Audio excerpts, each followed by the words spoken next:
Pour cette nouvelle semaine, nous allons aborder ensemble en pratique tout ce que nous avons vu durant les semaines précédentes, et notamment lors de maladies respiratoires. Et la première de ces maladies, c'est l'asthme, qui constitue toujours une urgence. C'est survenu au moment où mon épouse et moi avons nettoyé l'appartement de ma maman, qui a 92 ans, et qui était vraiment très poussiéreux. Au début, j'aidais mon épouse, puis tout à coup, j'ai commencé à tousser, être oppressé, et j'ai dû sortir sur la terrasse. Ça n'allait plus. Ça n'allait plus. Le lendemain, rebelote, et mon épouse, à ce moment-là, recommandait un aérosol qui n'était pas assez puissant. Le lendemain, un autre, plus puissant.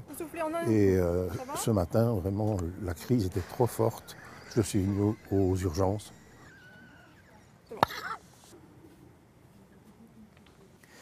L'asthme est une maladie chronique des petites voies respiratoires qui se manifeste par des crises où ces petites voies respiratoires deviennent enflammées. Et en dehors de ces crises, en fait, tout va bien. Donc cela veut dire que c'est une maladie chronique réversible. L'asthme, cela se situe au niveau des petites bronches, après 4 à 12 divisions de bronches. Et si on fait une coupe au travers d'une bronche, une coupe transversale, le diamètre est de 1 à 10 mm. On est bien dans les voies de conduction, il n'y a pas d'échange gazeux. Et si on regarde de l'intérieur vers l'extérieur, vous avez d'abord, chez quelqu'un en bonne santé, le mucus, qui fait partie du système mucociliaire, puis la couche de cellules qui forment la paroi et qu'on appelle épithélium, puis le tissu qu'on appelle le chorion, puis du muscle qui va jouer un rôle très important dans l'asthme. Et enfin, un peu de cartilage pour maintenir la stabilité de la bronche. Eh bien, dans l'asthme, la lumière de la petite bronche qui permet le passage de l'air est nettement rétrécie parce qu'il y a beaucoup plus de mucus, parce que le chorion est épaissi par de l'inflammation et parce que le muscle se contracte et s'hypertrophie. Alors pourquoi tout cela? Analysons encore plus en détail cette petite bronche en situation normale.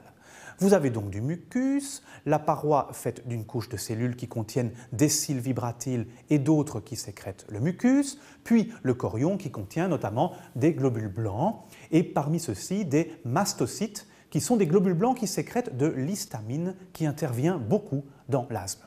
Et puis la couche de muscles. Les changements en cas d'asthme sont nombreux.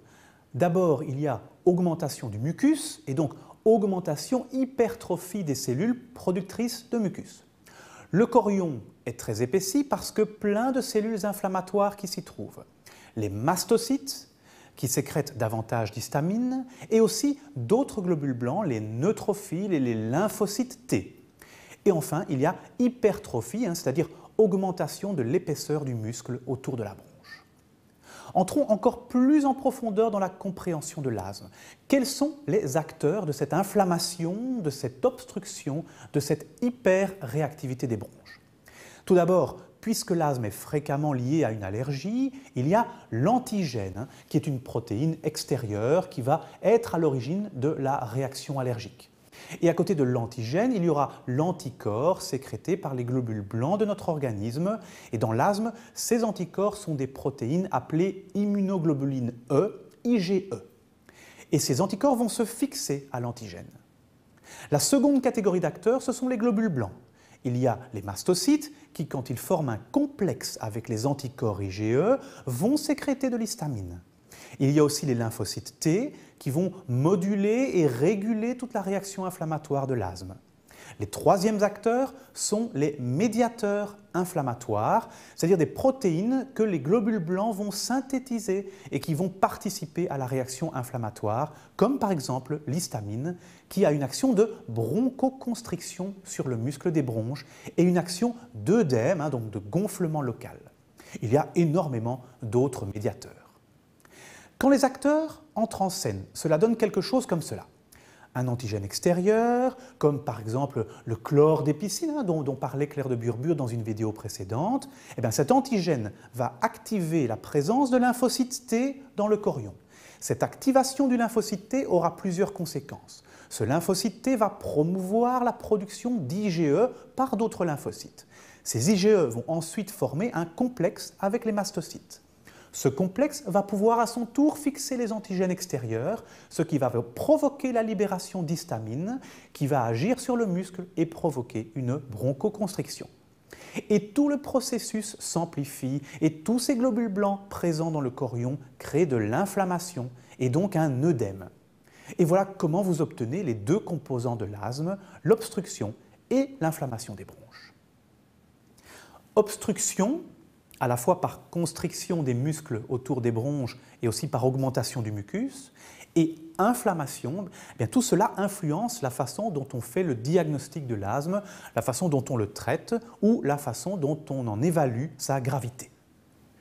Justement, pour évaluer la gravité d'une crise d'asthme, il existe un petit appareil portable facile à l'emploi, le débitmètre de pointe. Il s'agit d'un curseur raccordé à une membrane qui va se déplacer selon le débit d'air soufflé au travers de l'embout buccal. Donc cet appareil va mesurer un débit maximal. Un débit, c'est donc un volume par seconde ou par minute en soufflant le plus fort possible après avoir pris une grande inspiration. Il faut toujours faire le test 3 fois car une valeur isolée n'est pas fiable. Après cela, il vous suffit de comparer le résultat avec la valeur normale en tenant compte, comme pour tous les volumes pulmonaires, de l'âge, du sexe et de la taille du patient. Il existe des applications sur vos smartphones qui calculent la valeur normale prédite. Et si par exemple votre résultat est à la moitié des valeurs normales, c'est le signe d'une crise d'asthme très sévère. Parlons un peu du traitement de l'asthme. Bien sûr, le premier traitement en cas d'asthme d'origine allergique, c'est d'éviter la cause allergique. Par exemple, si vous êtes allergique au poil de chat, il n'y a pas 36 solutions. Voyons un peu les médicaments. Vous vous souvenez, l'asthme, c'est un problème d'obstruction à cause du mucus et des muscles et d'inflammation. Les muscles des bronches, pour fonctionner, c'est-à-dire pour se contracter ou se relâcher, ont besoin de recevoir l'influx d'un nerf. Et ce nerf agit par l'intermédiaire de récepteurs. Pour le muscle bronchique, vous avez les récepteurs bêta, et ces récepteurs vont permettre aux muscles des bronches de se relâcher. Il s'agit donc d'une bronchodilatation, ce qui est exactement ce que l'on recherche à faire en cas de crise d'asthme pour améliorer le patient. A l'inverse, il existe des récepteurs dits muscariniques qui, eux, provoquent en temps normal une bronchoconstriction. Donc, le premier traitement médicamenteux en cas de crise d'asthme, c'est d'utiliser des médicaments, ici sous forme d'aérosols, qui seront soit des agonistes, c'est-à-dire qui vont avoir le même effet, donc des agonistes des récepteurs bêta, qu'on appelle aussi des bêta-mimétiques. Soit vous pouvez aussi utiliser des antagonistes, c'est-à-dire des médicaments qui vont empêcher l'effet des antagonistes des récepteurs muscariniques. D'autre part, pour diminuer l'inflammation qui explique l'œdème, le gonflement de la paroi bronchique, les médicaments utilisés sont des anti-inflammatoires et le plus utilisé en cas de crise d'asthme, c'est la cortisone. Écoutons le professeur Charles Pilette qui est pneumologue et allergologue. Charles, quels sont les liens entre l'asthme et l'allergie? La relation entre allergie et asthme est complexe et multiple. On peut schématiquement distinguer deux grands types de relations entre allergie et asthme. La première, c'est la plus simple, c'est l'asthme allergique associé à l'allergie au pollen, qui là est une forme d'allergie assez pure, qui donne essentiellement des manifestations de rhinite, mais qui seront souvent accompagnées d'asthme. Et dans ce cas-là, c'est un asthme allergique assez pur pour ce type d'allergène.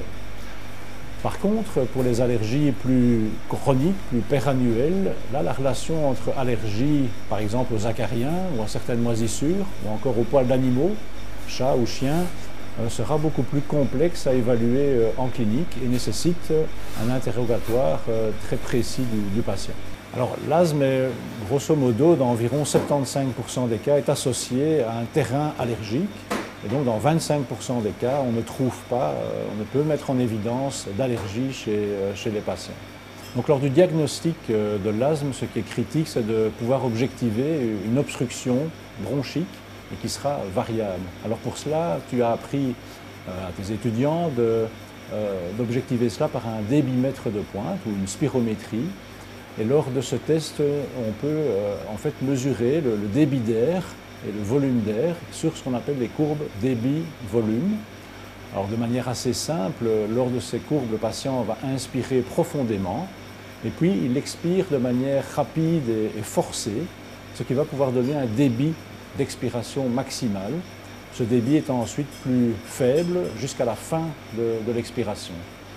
Alors en cas d'asthme, il peut y avoir deux grands types de changements. Le premier, c'est une diminution globale du débit et ensuite une inflexion de cette courbe de manière inférieure, donc avec une courbe très particulière qui correspond en fait à une perte sur les petites voies aériennes, qui est un lieu particulier dans l'asthme.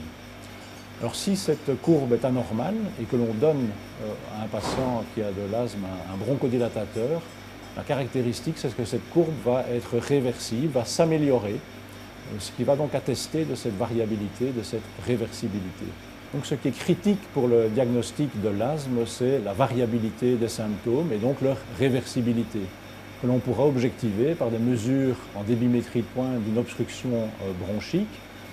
Ceci étant, lors de la consultation, la plupart des patients auront une fonction respiratoire normale qui confirme cette variabilité de l'obstruction bronchique et de sa réversibilité et qui contraste avec d'autres maladies respiratoires, obstructives également, mais là où l'obstruction bronchique est irréversible, par exemple la bronchite chronique et l'emphysème, que vous verrez dans le cours prochain. En conclusion, nous avons abordé l'asthme à partir de sa réalité concrète telle qu'elle se présente en cas de crise. Et à partir de cette réalité clinique, vous avez abordé des notions de base très importantes. En histologie, c'est-à-dire l'étude des tissus et des cellules telles qu'on les voit au microscope. Mais aussi en immunologie, avec les globules blancs, les protéines médiatrices de réaction d'inflammation. Et enfin, en pharmacologie, avec l'action des médicaments sur des récepteurs musculaires. Bravo pour votre motivation à découvrir toutes ces matières.